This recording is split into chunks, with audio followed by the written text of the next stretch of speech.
What's up, Ravens? Welcome to today's edition of ONW Now. I'm Ashley Gillette alongside JP Cardenas. Boy, do we have a great show for you today. We have information on Homecoming Week, the Lit magazine, how an Olathe West student is impacting our community, and finally, let's take a look at our Raven athletics. Let's get right into it.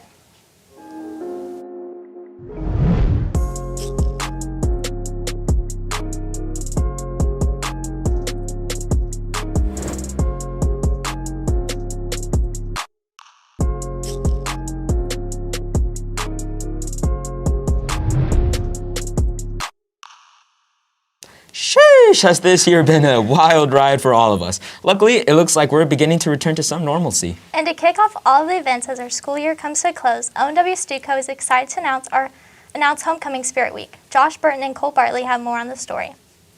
The Homecoming Week itself is special just because it allows for students to show some more school spirit, and I think that's something that has been lacking a lot this year. And being able to just come together and show that we are still united as a school, even though we might not be able to have this dance, will be something that's really cool. After unfortunate circumstances canceled homecoming in the fall, ONW Stuco is extremely excited to announce our Homecoming Spirit Week starting this Wednesday. It's taken a lot of work. We've had to plan homecoming 3 times now. This is our 3rd try. Stuco's put a lot of effort into it with all our different committees. We were motivated to make this Homecoming Week happen just to give everybody something that they can look forward to, and that's less repetitive than the day-to-day stuff that happens with school, and something that's actually a little bit more enjoyable. Although this week may look different than previous years, Stuco still has plenty of fun-filled events for students to participate in.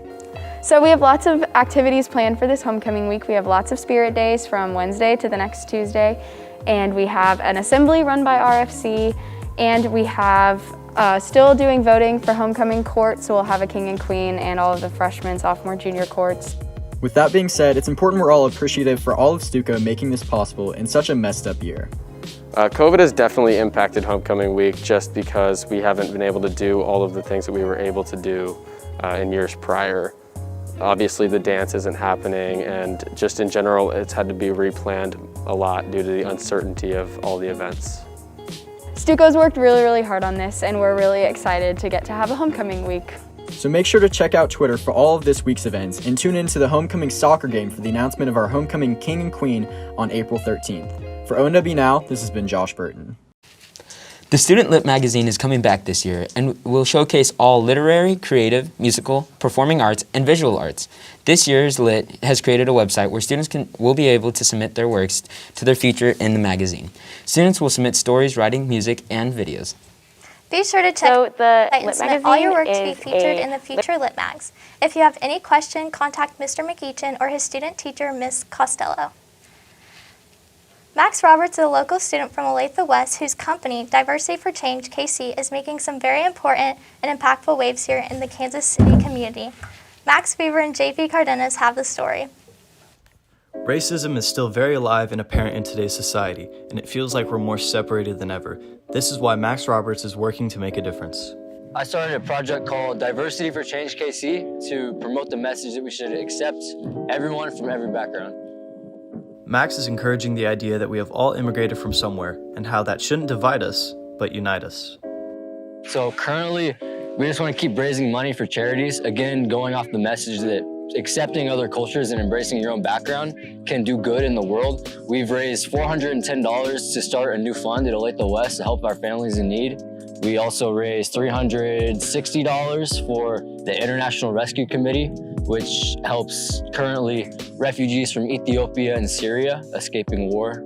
So raising the money for charity is a big thing. We had a charity match, like a soccer game. We had like 22 people come. We all donated. We raised $410 that day.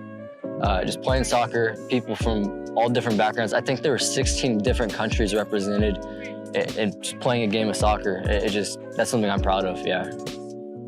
Diversity for Change has only been going for about 2 years, but Max is hoping to build the company up, not only spreading the message, but also working for change. For ONW Now, this has been Max Weaver. Now back to the desk. Hey, this kid is really doing some amazing things. Thank you, Max. For more information, be sure to check out diversityforchange.com. And if you like any of the decals and artwork, yours truly has been doing all of his artwork for him. Now, let's toss it over to game day for an update on our Raven Spring Athletics. What's up, Ravens? Welcome back to Game Day. I'm Maddie Samuelson alongside Logan Connor. Today we have a packed show for you with updates on all of our spring sports. Last Friday, the boys varsity baseball team battled it out with the Blue Valley West Jaguars. Both teams were strong in the mound on Friday, but Blue Valley West was just a little bit stronger at the plate, earning themselves a 3-2 victory over the Ravens. Luke Pavlovich started the game on the mound for the Ravens and recorded 17 outs. In the first inning, Ethan Kemp put the Ravens on the board, scoring the first run. The boys fought hard. Sam Eric went 3 for 3 at the plate, leading the team in hits, but Blue Valley West ended the game on top with 8 total hits. The baseball team plays again tonight at 4:30 at Seaback against Shawnee Mission East. Good luck, boys. Our girls' soccer games against Lawrence Free State on Tuesday and Lawrence on Thursday have been postponed. Those teams are quarantined. The girls will play JV and varsity home soccer matches at Seaback 4 to 8 on Thursday against Olathe North. These games were originally on May 11th, but they're being moved to this date. Moving on over to track and field. Congratulations to Logan Reed for finishing first place in boys' 3,200-meter run and for breaking the school record with a time of 9:50. Another record-breaking athlete, Adrian Locke Garcia, threw the shot 37 feet and 6 inches in shot put. And congratulations to Bet Gudigans for finishing first in boys' long jump and javelin. Our boys golf team competed yesterday at Sycamore Ridge against the other 4 Olathe schools. Our boys finished first and won the first ever Olathe Cup. Jake Colney was the top finisher with a score of 77, along with Gavin Dines, who scored 78. At the end of the tournament, the team score was 320. Great job to boys golf. That's all we have for Game Day today, Ravens.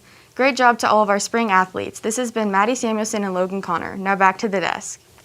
Congrats to all our athletics on a great start to your season. That's all we have for you today on this week's edition of ONW Now.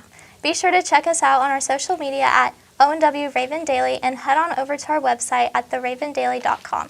For the rest of the Convergence team, I'm JP Cardenas alongside my bestie, Ashley Gillette, and we hope you have a fantastic rest of your day, Ravens. Stay snazzy.